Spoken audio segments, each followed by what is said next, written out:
किसान भाइयों नमस्ते। मैं एआई टेक्नीशियन जालिंदर भालेराव।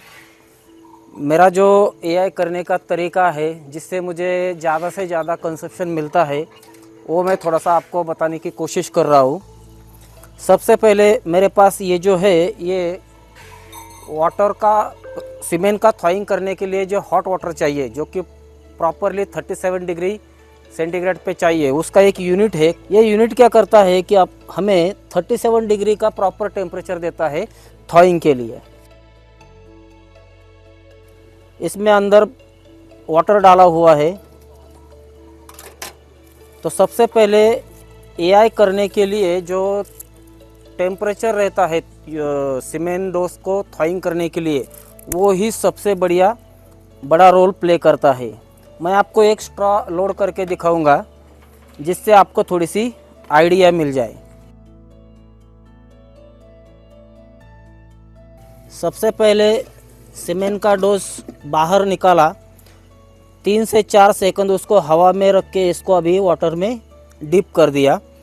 बाद में यहाँ एक बटन है जिसको दबा दिया। अभी ये रिवर्स काउंटिंग हो रहा है 30 सेकंड के लिए, जो कि हमें आइडियल टाइम है थॉइंग प्रोसेस का। तो हम वेट करेंगे जब तक कि वो 30 सेकंड नहीं हो जाते।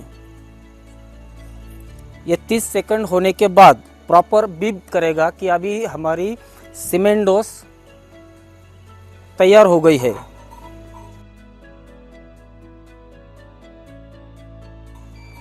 अभी इसने बीप दिया है, मैंने सीमेंट का डोज बाहर निकाला। दूसरा प्रोसीजर बहुत इम्पॉर्टेंट है। यह है एक सीमेंट डोज। यहाँ से हमारा गन पुश करेगा और यहाँ से सीमेंट बाहर आएगा।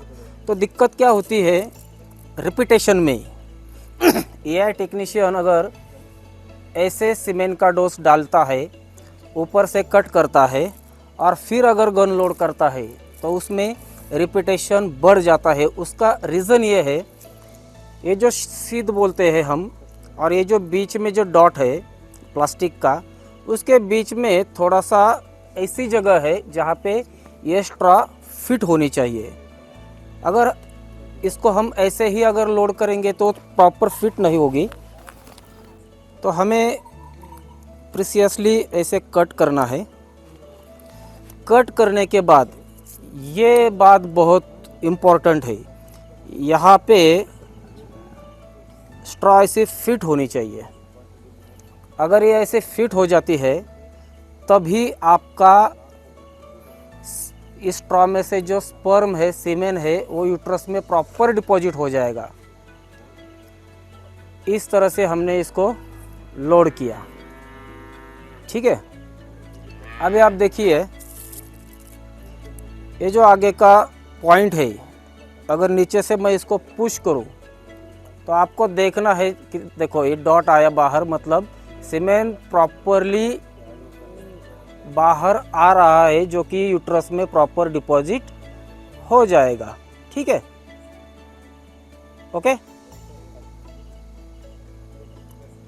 लेकिन क्या होता है अगर मान लीजिए कि यहाँ पे अगर लॉक नहीं की सीमेंट की स्ट्रॉ, तो ये सीमेंट ऐसे बीच में ही गिर जाता है, यूट्रस में डिपॉजिट नहीं हो जाता। मतलब एनिमल तो यूट्रस पे रहती है, आपका एआई का टाइमिंग भी प्रॉपर है, लेकिन एक छोटी सी गलती, इस गलती की वजह से एनिमल रिपीट होने के चांसेस बढ़ जाते हैं। तो आपको सिर्फ 3 ही चीज़ें करनी है। एक थॉइंग यूनिट जहाँ पे आपको एक्यूरेट 37 डिग्री का टेम्परेचर मिल जाए आपके थॉइंग के लिए। दूसरा 30 सेकंड का भी आपको उसमें अलार्म रहेगा कि आपका सीमेंट का जो डोज है वो तैयार हो गया है। दूसरी बात है सीमेंट को लोड करना, प्रॉपर तरीके से गन लोड करना। तीसरी बात होती है जब भी आप एआई करें तो कोशिश करें कि जो वजाइना होता है उसको ऐसे लिपट के गन ना जाए, जो कि इसमें जो बैक्टीरिया रहेगा, गोबर रहेगा, उसको पकड़ के अगर ये आप इसको अंदर इंसर्ट करेंगे तो 90% चांसेस होता है कि वहाँ का बैक्टीरियल इन्फेक्शन यूटेरस में डिपॉजिट हो जाए। तो मेरे सभी एआई टेक्नीशियन ब्रदर्स को मुझे यही कहना है, फार्मर को भी कहना है कि आप इतनी थोड़ी सी अगर खुद में चेंज कर पाए तो आपको कंसेप्शन ज़्यादा मिलेगा ही मिलेगा। Thank you.